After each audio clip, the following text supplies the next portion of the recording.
ছাত্র দলে থাকাকালীন তার 3 জন স্ত্রী। আমি কোথায় যাব বলেন তো? আমি তো ঘর থেকে পরিত্যাজ্য। 1,10,00,000 হচ্ছে আমার ফ্ল্যাটের মূল্য। এটা কিন্তু একদম সাংগঠনিক নিয়ম বহির্ভূত কাজ। 3 জন স্ত্রী, একজন স্ত্রী থাকলে কিন্তু সংগঠনে এখানে তারেক রহমান সাহেব 3টা টিম গঠন করেছিলেন, টিম এ, টিম বি, টিম সি। এই 3টা টিমকে সে অগ্রাহ্য করে, মানে চোখে ফাঁকি দিয়ে সে কী করেছে, এই ছাত্র দলে থেকে গিয়েছে। ছাত্র দলের পরে সে 24 সালে আওয়ামী লীগ গভর্নমেন্ট চলে যাওয়ার পর আমি বুঝতে পেরেছি। 2024-এর কথা বলছি। তার আগ পর্যন্ত আমাকে কোনোদিন ডিভোর্সের কথাটা আসেনি। এত বছরে আমাকে ডিভোর্সের কথা আসেনি। এত বছর আমাকে রেখে দিছে। সে আমাকে যে কোনোভাবেই হোক, দেশান্তর যত দেশে গেছে সমস্ত দেশের আমার পাসপোর্ট কপি টপি সব এনেছি। এখানে সমস্ত আছে, কাবিননামা থেকে শুরু করে আমার পাসপোর্ট কপি আছে, আপনারা দেখতে পারেন। আমার হোয়াটসঅ্যাপ নাম্বার নিতে পারেন, আমি সমস্ত কিছু আপনাদেরকে ডিটেলসে দিয়ে দিতে পারি। প্রথমে আমাকে বলেছে আমি ছাত্র দল করি, আমার দল থেকে আমাকে বিচ্যুত করে দেওয়া হবে। তুমি যদি রিভিল করে দিই তোমাকে, তাহলে আমার দল থেকে আমাকে করে দেওয়া হবে, বাদ করে দেওয়া হবে। আমি কোথায় যাব বলেন তো? আমি তো ঘর থেকে পরিত্যাজ্য, আমি তো ঘর থেকে ত্যায্য। আমাকে তো আমার পরিবার, আমার ধর্ম আমাকে ফিরিয়ে নেবে না। সমাজ কি আমাকে ফিরিয়ে নেবে? সমাজ কি আমাকে ফিরিয়ে নেওয়ার কথা? তাদের নিয়ে সংসার করতেছে, তারা ঘরেই আছে। তারা সবাই তো ইসলাম ধর্মের। তারা এখনো 3 জন স্ত্রী আছেন। আরো 3 জন আছে, আপনাকে ছাড়াও আরো 3 জন আছে যাদের নিয়ে এখন সাংসারিক জীবন চলমান রয়েছে। আমি যদি আমাকে কোর্টে মামলা করেছে, সিআইডি আন্ডারে মামলা আছে। আমি একটু 2 মিনিট একটা কথা বলবো। দেখেন ভাই, আমি একটা কথা বলি, আমাকে 2 মিনিট একটু কথা বলার সুযোগ দেবেন। একটা স্ক্রিপ্ট কিন্তু অন্তরের ভাষা বলতে পারে না। আমার অন্তরে যে 15টা বছরের ব্যথা আছে, একটা স্ক্রিপ্টে এটা প্রকাশ পায় না।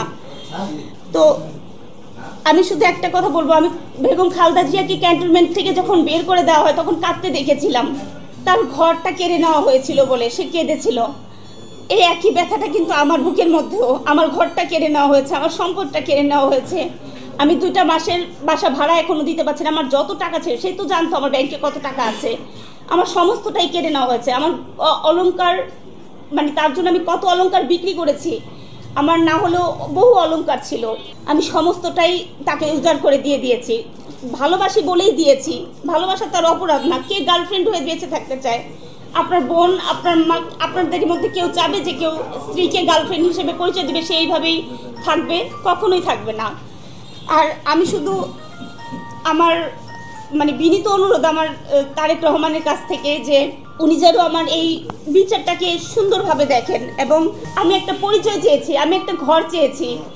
আমি আর এর থেকে আমি কোনো টাকা পয়সা ওর কাছে কিচ্ছু চাইনি। আপনারা আমার একাধিক রেকর্ডে দেখতে পারবেন। আমার রেকর্ডগুলো যদি আপনারা শুনে থাকেন তাহলে দেখতে পারবেন। আমার 18 ভরি 8 আনা 3 রতি স্বর্ণের মূল্য এখনও আছে বাজারে প্রায় 40 লক্ষ টাকার মতো। 1,10,00,000 হচ্ছে আমার ফ্ল্যাটের মূল্য। আর তার কাছে আমি লেনদেন হচ্ছে প্রায় আরও 84 লক্ষ টাকার মতো। না, আমার ফ্ল্যাটটা আমি তার নামে লিখে দিই না। আমার তখন ভোটার আইডি কার্ড ছিল না।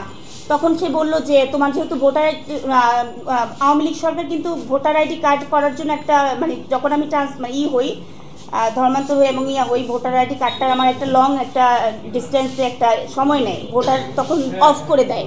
সেই সময়টাতে আমার মানে আটকা পড়ে যায়। তখন আমি ফ্ল্যাটটা কিনি। তখন সে তার নামে বলে যে আমার নামে করি, যেহেতু ভালো ফ্ল্যাট পেয়েছি পরে আমি তোমার নামে ট্রান্সফার করে দেবো। সেই ট্রান্সফার আর হয়নি। আমাকে শুধু হুমকি না ভাই, আমাকে পুলিশ এমন টর্চারিং করতেছে। শেষে পরশুর আগের দিন আমাকে সিআইডি থেকে কল দেওয়া হয়েছে, বৃহস্পতিবার আপনি আমাদের সাথে যোগাযোগ করেন। তো আমি বলছি আমার মামলার নাম্বারটা একটু বলেন। তারা বলেছে মামলার নাম্বার করা যাবে না, বলা যাবে না, এটা আমাদের কাজ না। আপনাকে এসে দেখা করতে বলেছে, আপনি দেখা করবেন।